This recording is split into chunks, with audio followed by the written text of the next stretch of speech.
जय श्रीमन्नारायण मित्रों आज हम बात करेंगे महर्षि पराशर द्वारा रचित बृहद पराशर होरा शास्त्रम के अध्याय 58वें की। इस 58वें अध्याय में कुल 80 श्लोक है और इन 80 श्लोकों में गुरु की महादशा में बाकी सारे ग्रहों की अंतर्दशाओं का विस्तृत वर्णन महर्षि पराशर द्वारा किया गया है। इन 80 श्लोकों में से आज के पहले हमने 1 से लेकर 57 श्लोकों तक का वर्णन कर दिया है, जिसमें गुरु में गुरु, शनि, बुध, केतु, शुक्र एवं सूर्य की अंतर्दशा सम्मिलित है। और आज हम 58वें श्लोक से लेकर के 64वें श्लोक तक कुल 7 श्लोकों का वर्णन करेंगे, जिसमें गुरु की दशा में चंद्रमा की अंतर्दशा का वर्णन है। तो गुरु में चंद्रमा जब आए तो उनकी स्थिति परिस्थितियों को देखने के बाद गुरु चंद्र मिलकर के गजकेसरी योग का निर्माण करता है।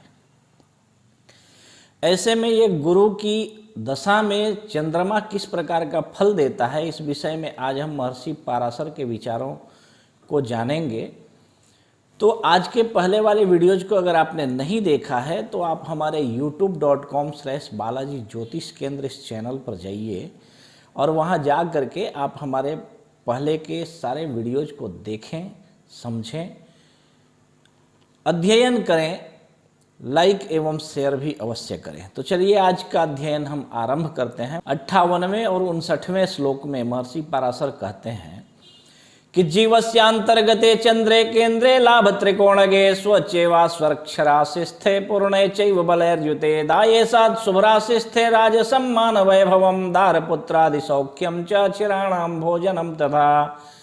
कहते हैं कि गुरु की दशा में यदि चंद्रमा की अंतर्दशा आपके ऊपर आती है और ऐसा चंद्रमा यदि किसी केंद्र या त्रिकोण में अथवा 11वें भाव में भी उच्च राशि का होकर के या स्वराशि का होकर के पूर्ण चंद्र अर्थात बलवान चंद्रमा अगर दशापति से भी केंद्र त्रिकोण लाभ भाव में बैठा हो, उच्च का होकर के, स्वराशिगत होकर के अथवा बलवान होकर के, तो भी ऐसा चंद्रमा राज सम्मान, वैभव, स्त्री पुत्र आदि का सुख एवं क्षीर का भोजन अर्थात दूध में मलाई वगैरह का भोजन करवाता है, ऐसो आराम देता है, कहने का अभिप्राय यह है।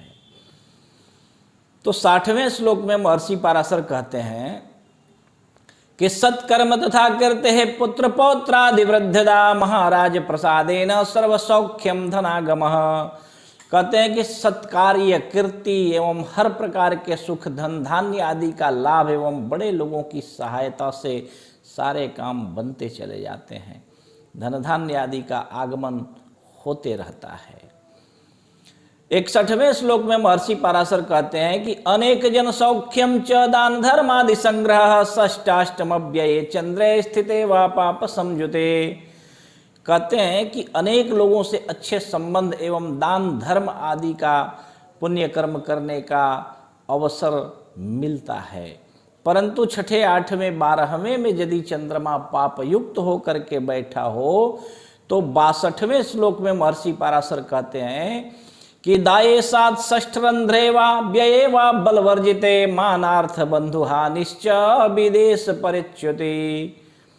कहते हैं कि यदि 6ठे, 8वें, 12वें में दशानाथ से भी बैठा हो या लग्न से भी अगर बैठा हो, व्यय भाव में हो, बलहीन हो, तो मान हानि, बंधु हानि, धन हानि एवं विदेश से वापस पलायन करना पड़ता है, अर्थात भागते ही जीवन बीतता है।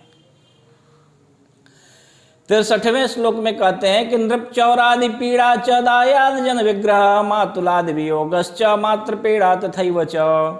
कहते हैं कि राजा या चोर आदि से पीड़ा होना, अपने लोगों या उत्तराधिकारियों से विवाद होना, मामा से वियोग होना, माता को पीड़ा होना, ऐसा दुख चंद्रमा अपनी अंतर्दशा में अगर अच्छा न हो तो देता है।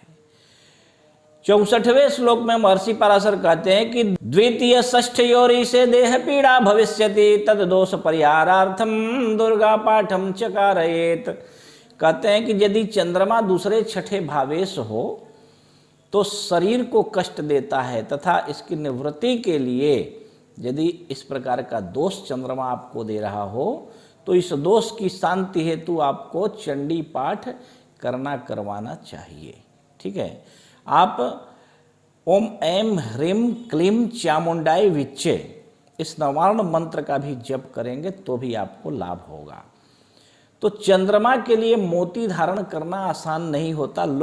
ज़्यादातर लोग चंद्रमा के लिए मन अशांत रहता है तो भी मोती धारण करने के लिए बता देते हैं, परंतु यदि चंद्रमा अगर लग्न केंद्र या त्रिकोण भाव में बैठा हो, स्वराशि का हो, पूर्ण चंद्र हो, बलवान हो, तो ही मोती धारण करना चाहिए। अन्यथा मानसिक व्यथा इतना बढ़ा देता है यह चंद्रमा कि बहुत सारे आत्महत्या करने वाले लोगों के हाथों में आप देखना मोती पहने हुए रहते हैं।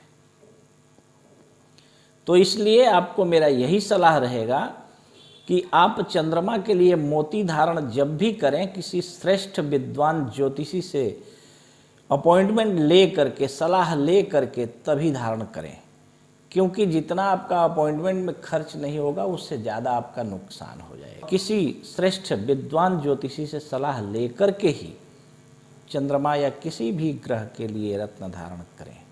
ठीक है, तो आप हमारे youtube.com/बालाजी ज्योतिष केंद्र इस चैनल पर जाइए, इस चैनल को सब्सक्राइब कीजिए एवं वीडियोज को लाइक तथा अपने मित्रों, प्रियजनों, सुहृदजनों, रिश्तेदारों में शेयर अवश्य करें। ठीक है, जय श्रीमन्नारायण।